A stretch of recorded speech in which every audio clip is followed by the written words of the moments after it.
Hello, everyone. My name is Linda McDonnell, and I am your host of the Real Christian Moms Quarantine Survival Series.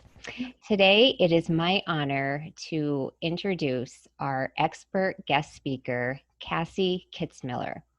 Cassie is a business coach for believers in business, founder of Christian Women Business Builders, a published author, and a homeschooling mom of three. She loves helping women build successful businesses that give them the freedom to be a blessing to their homes, their families, their churches, and their communities. Cassie, it's such an honor to have you with us today. Thank you so much for being here. Oh, Linda, thank you for the invitation. It is my pleasure. Wonderful. So, Cassie, as a business coach, what can Christian business women do really to faith fuel their business, no matter like what the circumstances that they find that they're dealing with? Oh, yeah, absolutely. And I love the title of this series, The Quarantine Survival, because that's what we're doing right now, right? We are just leaning in, we're praying in, we are surviving, and hopefully we're going to come out of this thriving. And one of the things that I love to kind of encourage the ladies in the group and some of my clients, I say, really, whenever you're doing things that are out of the ordinary, which is quarantine, there's been a lot of out of the ordinary. And really in anything in life, we can really do three things. And as believers, we have opportunity to do that in the way the world doesn't. I'm so grateful for that. One of the things is we can actively seek the Lord and what is he wanting to reveal to us during this time, right? Even though it's a world pandemic, it's still affecting everybody very personally. And so we can personally take something out of this time. And as business owners, I think we have unique opportunities to, I always say, don't pivot. Everybody talks about pivoting. I'm like, unless you're in the wrong field, you really don't need to pivot. You need to refine, right? You may need to just hear the Lord a little bit clearer, see how you can serve right now. So really seeking him. Then we expect an answer back. We don't just seek him and then wonder why things are still crazy, because a lot of times we don't expect an answer back. We really need to expect for him to respond. And that will look different for everybody. He doesn't do it on our timeline. It's not like the call center where you can like put in your number and be like, I'll call you back within 5 minutes. Don't you wish? I often wish that I could email him. Right? Can we just get an autoresponder, God? Can you just send me I'll get back to you on Tuesday at 3:00. Like, be ready. But we should be expected for an answer. We should not just give our requests out there and then sit around and fret and worry and take back what we've given him. So I always say, keep a journal close. Keep like my poor notes app on my phone. Like, I don't know what I would do without my notes app, because I can't tell you the number of times it's been 2 a.m. and the kids wake up and I'm like, oh, I've got to download. I need to put it down, or in the bath, or, the most inopportune times and places. So we seek, then we expect an answer. And this is the one that gets us, we have to take obedient action. We are so apt to, turn to the Lord. And then even when he answers, sometimes we still get that answer back, and it may not look like what we want it to look like. Yes. And so we kind of tear it apart, or we dig it down. And we're like, oh, well, this can't work. This doesn't make any sense. And I often say, you're on the right path when it doesn't make any sense, because the Lord, we know, doesn't work in the way of the world. So the things he's going to tell us to do are probably not what makes sense in the natural. So we just have to take that obedient action. Oh, I love that. I love that. Yeah, I agree with that expectant, like that hopeful expectation. I feel as though, like, hope is my favorite word in the human language, because I feel as though when you have hope, you have everything. It's that motivating drive, and that just propels you forward in love and in faith. So, the expectation is beautiful. I love that. Thank you. Yes. And hopeful. That's a great way to put it. Hopeful expectation. Yes. So, it's interesting, Cassie, earlier this week, I was talking to another colleague, and she said that she has her own business, and one of her daughters came into the room, and she said, Mom, can you make us lunch? And she was like, sure. She said, but where's Dad? Because like her husband also has his own business and works from home. And she was like obviously in the middle of something. And her daughter said, well, we just want you to make it. And so I feel like as moms, we are like really monitoring like the heartbeat of our home, which is such a blessing. And what can Christian moms do you think, to really balance all of the demands that they have on themselves while running a business? Oh, mercy, isn't that the $1 million question? I think when you were saying that expectation, I think it kind of goes into that same word of what it is that we expect. A lot of times can set us up for a little bit of failure if we're not careful to give that a little bit of grace, give it a little bit of a grain of salt. I know if I expect everything to go perfectly and me for to get everything done on my to-do list and the house to be clean at the end of the day and the children to always be well behaved and them to go to bed at 8:30 on time, like it sets you up for a little bit of failure, right? So making sure your expectations are based on really your biggest priorities. And one of the things I think as mothers, we just have, especially as business owners, it's so easy to allow your business to feel like a more important priority at the time. When those little kids are coming in and they're hungry and they want you, and your, husband is standing in the kitchen, and you're like, but he's right there. It makes me laugh how many times my kids will like walk past my husband to come and find me for a cup of milk, something basic. So keeping your expectations and your priorities in place where you say, what is the most important work? And there will be seasons where what you're doing is the most important work for that time. And to be able to express that to your husband or to your day, your sitter or to your children, that for this period of time, this is my priority. And then when I'm done here, I can fully transition out.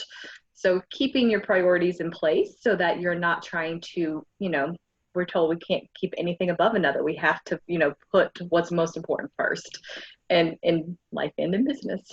Right. Oh, that's beautiful, because I was going to ask you about, how do, you know, Christian moms really prioritize their to-do list. And I love how you say that we prioritize it based on like our values. And that's something I do with my clients. I try to say, okay, well, what are your goals? But first, before we even do that, let's look at your priority list. Let's put down your top 3 to 5 priorities.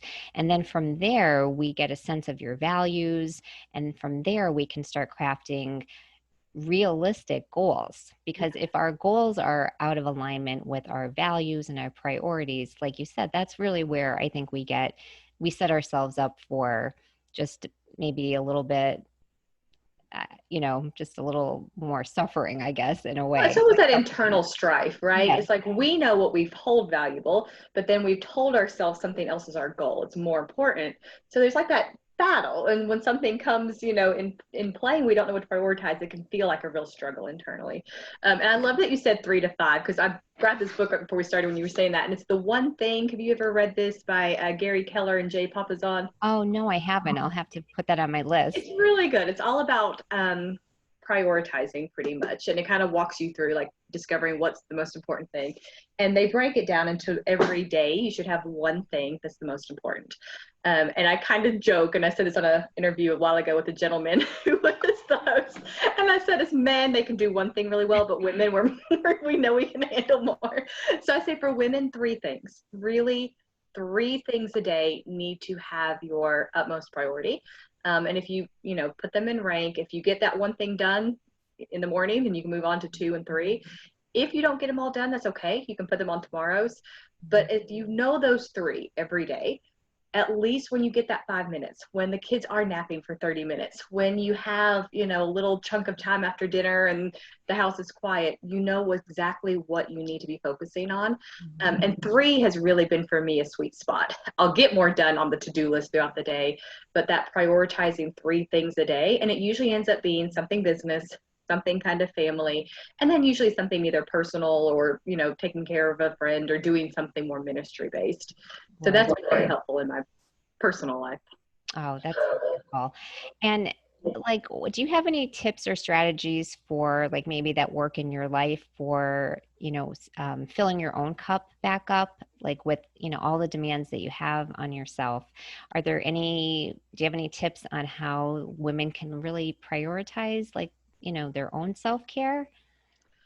I think Being a woman, we are so apt to voice when somebody else in our life needs help. Mhm. If our sister calls us and needs help, we have no problem going to our husband and saying, "Hey, my sister needs help. Let's do something for her."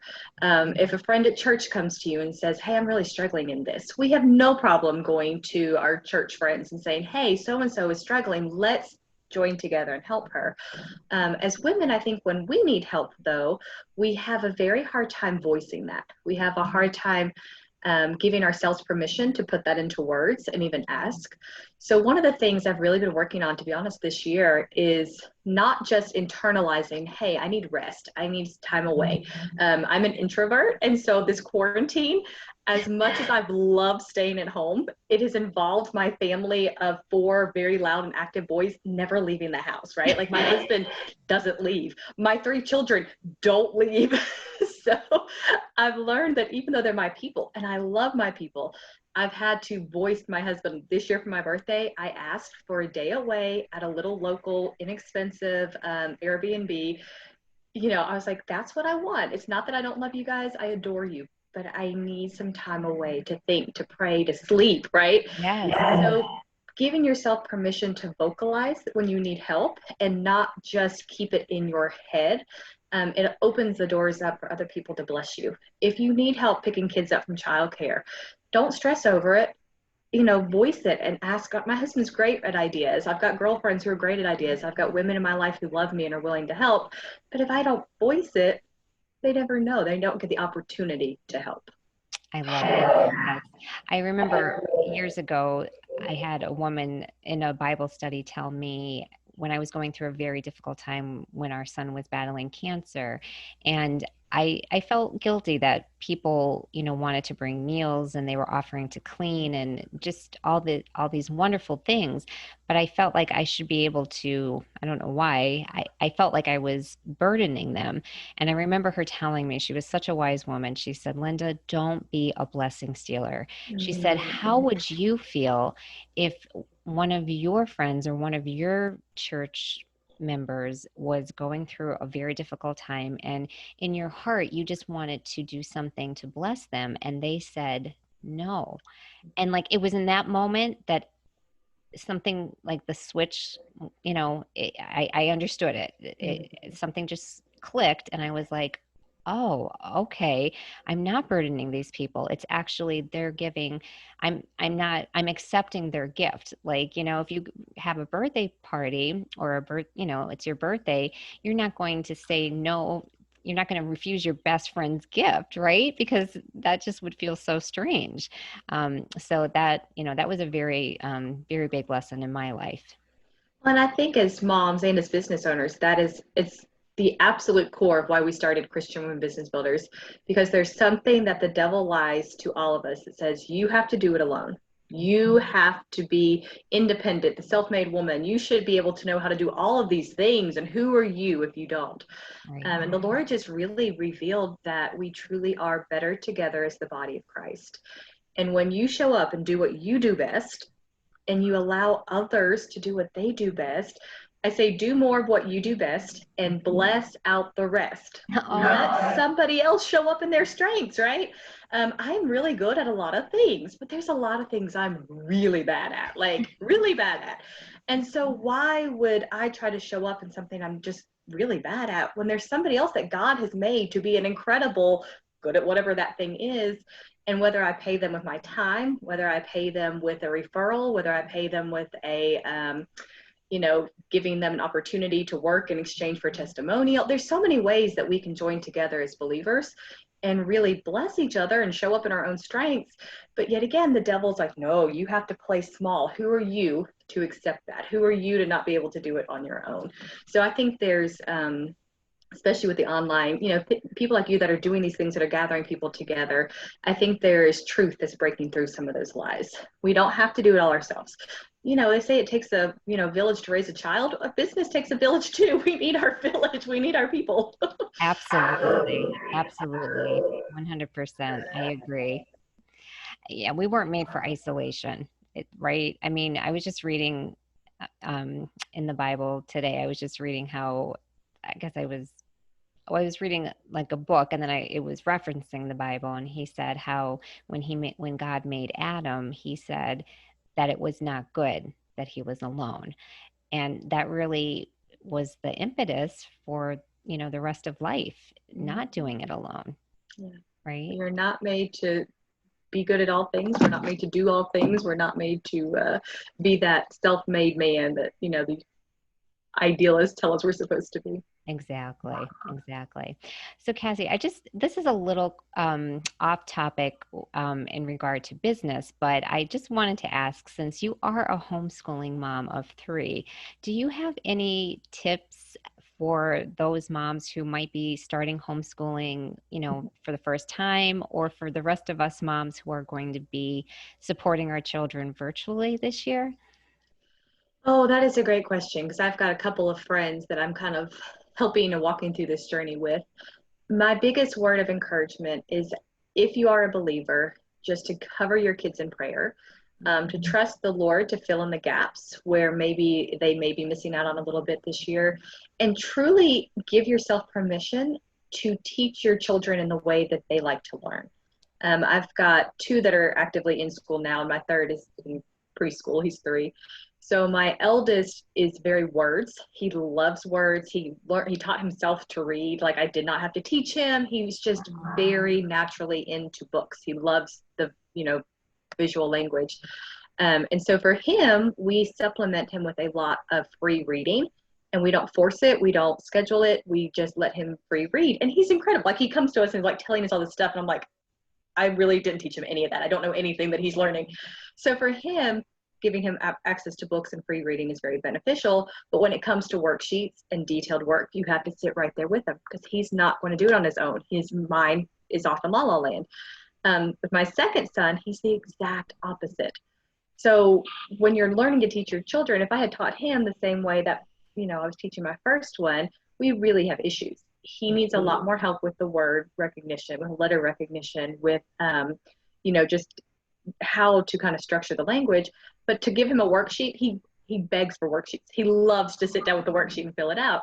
And so it kind of, when I was talking to my friend, her son is more similar to my second child. And she's like, they're trying to get him, they're sitting in front of computer screens for 8 hours a day.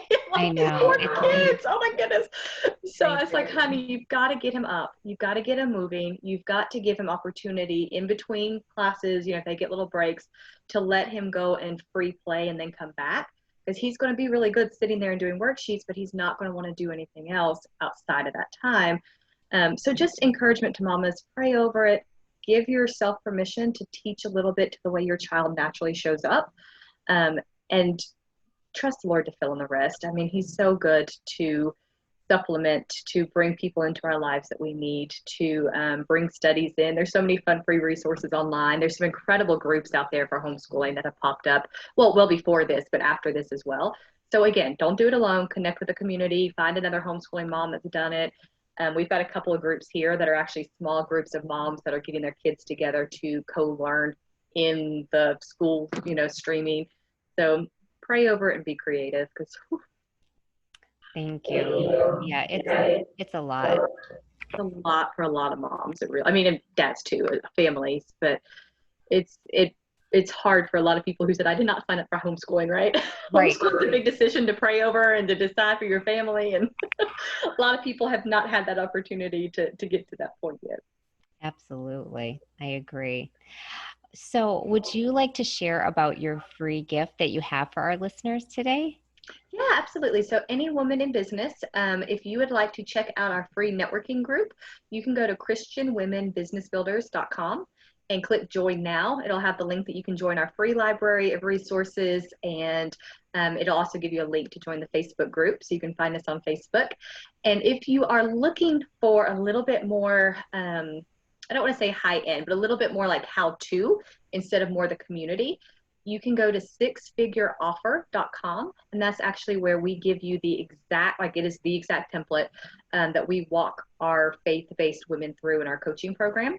So it's myself and another faith-based coach, and we've got a really incredible program where we help women of faith identify an offer that sets you apart in the marketplace and that you can use that offer to scale to six figures. So we're giving that exact template away at sixfigureoffer.com. Oh, wonderful. That's great. I will put the links to those two offer or the group and your free offer in underneath this video for everyone. Okay. Well, Cassie, thank you so much. It was such a pleasure having you, and I hope you enjoy the rest of your weekend. And I just ask that God will continue to bless you and your family abundantly. Oh, thank you so much, Linda. This was wonderful. Okay, take care. You as well.